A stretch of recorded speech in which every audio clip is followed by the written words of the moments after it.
Hello everybody, welcome back to another video with GEA of Texas. My name is Jordan Yates and this is Mark Gettys, and we have a very interesting demo for you today, but this time it's brought on by some personal customer experience where GEA had to use their engineering skills to create sort of a creative solution. Yeah. So, Mark, Yeah. can you tell us what we're looking at here? Sure. I'll give you guys a close-up view in a second with my other angle, but Mark, walk us through it. Yeah, I had several customers call and due to supply shortages, which we can all tell horror stories. Everybody knows the problems.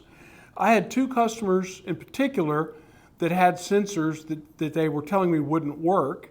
And then a third customer called in an emergency, and I used the exact same solution for him as well. So that's three customers in a matter of a couple of days. But it has to do with negative switching and positive switching. Mm-hmm. So everybody goes, oh yeah, I know exactly what that means. Yeah.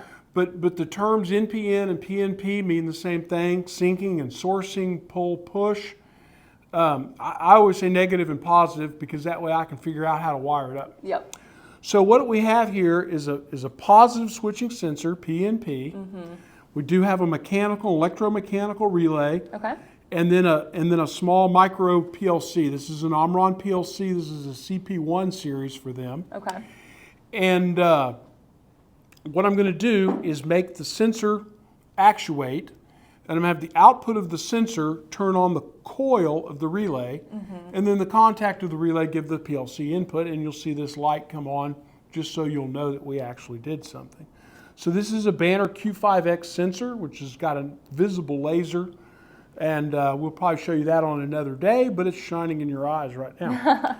So I'll set the sensor right direction, okay, and you'll see everything happen. You'll hear the relay click if you were sitting this close. Yeah, I'll put the microphone close to it so you could hear it click again. There it goes.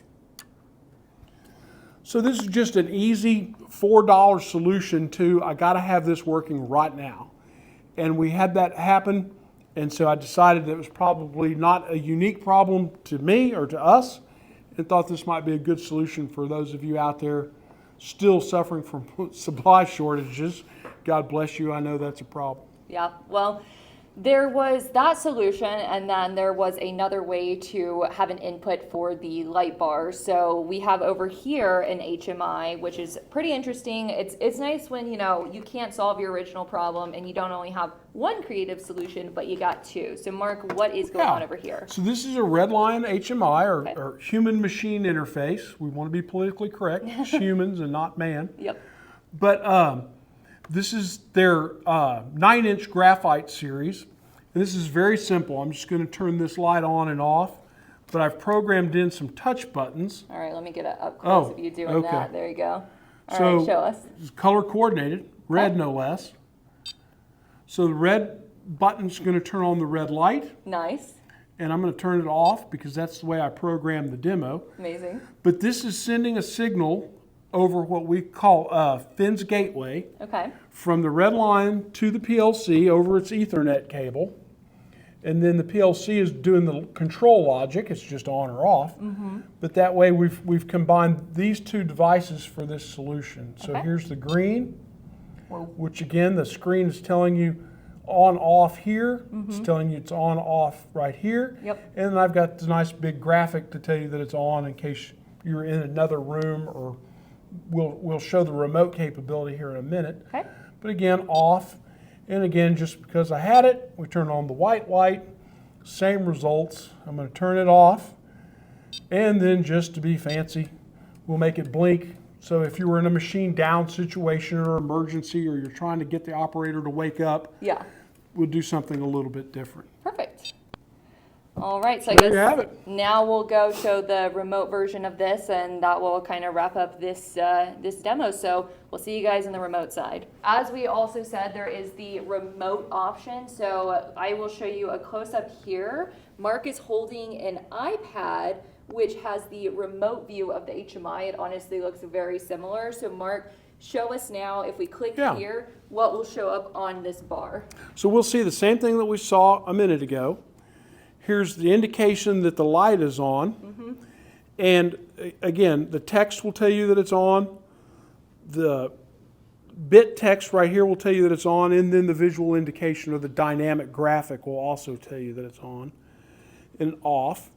And so we use this as a remote monitoring tool, so you will know if the machine is on, if you're up to temperature, how your efficiencies are working, is the line down. If you're a clever enough programmer, you can say the line is down because we're out of raw materials or kitting. Yep. I feel obligated to tell you, we don't really recommend you use this to turn machines on and off or change temperatures remotely, but you could. So if you were at home in bed on a Saturday night and the machine had a problem, you could get into it and fix the machine. You want to make sure that nobody's working on it, obviously. Yeah, it's nice to just have the capability, even if you're not using it. And I was telling Mark, something I see that it could be used for is if you have your HMI and it's broken, or somebody got mad, they punched a screen, which probably with the graphite HMIs from Red Lion isn't the case, but maybe you have a different HMI. You can use this remotely, and that would be a easier way than waiting on the parts to get your HMI installed. Absolutely. Be a good way to collect data if you're in the plant. So if you're in the management suite, you can see what's going on the floor and monitor it, and then use this same technology to log data. Yep. Again, caution, you get a lot of data in a hurry, but make sure it's useful. Awesome. Well, guys, thank you so much for watching, and if you have any questions about other custom solutions for, your situation that you cannot get parts for right now, make sure to reach out to Mark. I will put his email in the description below. And until next time, Good. we'll see you. Great, thanks. Bye.